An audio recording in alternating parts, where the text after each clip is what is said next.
एक बात, श्री हरि विष्णु, अच्छा विष्णु भगवान का वाहन क्या है बताओ साधु जी, कोई बताएगा? माता जी क्या है वाहन? गरुड़, गरुड़ पक्षी, गरुड़ है। अच्छा, और शंकर जी का वाहन क्या है? नंदी बाबा। और शंकर जी लपेटे क्या रहते हैं? सांप।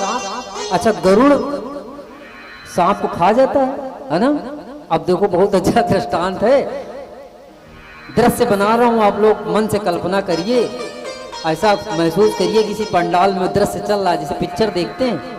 मैं प्रयास करूंगा व्यासपीठ के माध्यम से गुरु के चरणों में ध्यान करके कि आप तक बात पहुंच जाए कि दृश्य ये है कि हिमालय पर्वत में सफेद चादरों से ढका हुआ आसन पे लगाए भगवान शंकर, माता पार्वती जी आसन लगाए बैठे हैं जैसे ये बैठे हुए। नंदी बाबा सेवा कर रहे हैं, सारे गण चर्म डुला रहे हैं, बढ़िया बादल है, झटा है, नीला आसमान है।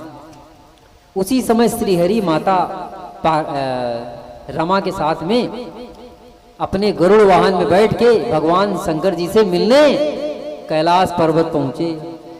तो जब पहुंचे तो शंकर जी खड़े हो गए विष्णु भगवान का क्या बोलते हैं स्वागत करने के लिए। तो जब खड़े हुए, अच्छा देखो शंकर जी क्या लपेटे रहते हैं, लोग कहते हैं मृग चर्म, है ना? मृग चर्म ना, सत्य नहीं है। शंकर जी हाथी के चर्म लपेटते हैं। एक राक्षस था, कथा आएगी तो सुनेंगे, एक हाथी था, वो शंकर जी से 3 साल तक लड़ा। शंकर जी उससे लड़ते रहे, उसका शर्त थी कि भगवान हमसे लड़ो कई साल तक। तो शंकर जी उससे 3 साल तक लड़ते रहे लेकिन जीते नहीं। अरे भगवान से कोई जीत पाता है, लेकिन भगवान जिसको जिताना चाहते हैं उसे जिताते हैं। 3 साल बाद न वो जीता न वो हारे, सरेंडर हो गया। बोले भगवान हम एक वरदान मांगते हैं, आप खुश हो तो बताओ। बोले बताओ। तो बोले तुम लड़ैया वीर हो, हमको वरदान दे देंगे। तो बोले हमको जो है मार डालो अपने त्रिशूल से और हमारी खाल बना लो।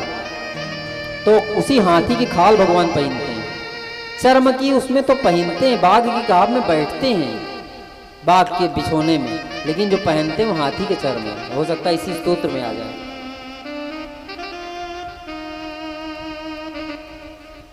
तो दिगंबर में भगवान जब मिलने गए तो दृश्य देखिए, जैसे शंकर जी खड़े हुए तो शंकर जी जो हाथी चर्म पहने थे, कोई बटन वटन काज तो लगाए नहीं थे, सांपों से बंधी रही थी उनकी, सब सांप आप से लपटी थी।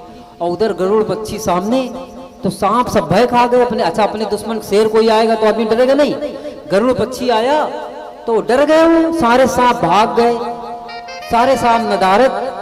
तो शंकर जी के जो सारे वस्त्र थे वो सब गिर गए। तो शंकर भगवान दिगंबर हो गए। दिगंबर का मतलब होता है बिना वस्त्र के। तो ये देख के माता पार्वती जी तो गुफा में घुस गई पीछे, और इधर जो रमाई थी उन्होंने आंखें बूंद कर दी। बोले अरे बाबा ये कौन सा रूप दिखा दे रहे थे दिगंबर। वो भी माता पार्वती जी के साथ गुफा में चली गई।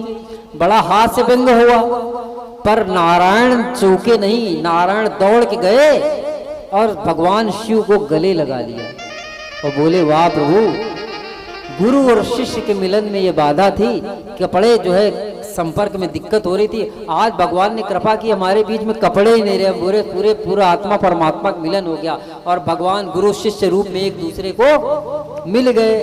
बोलो श्री गौरी शंकर भगवान की जय।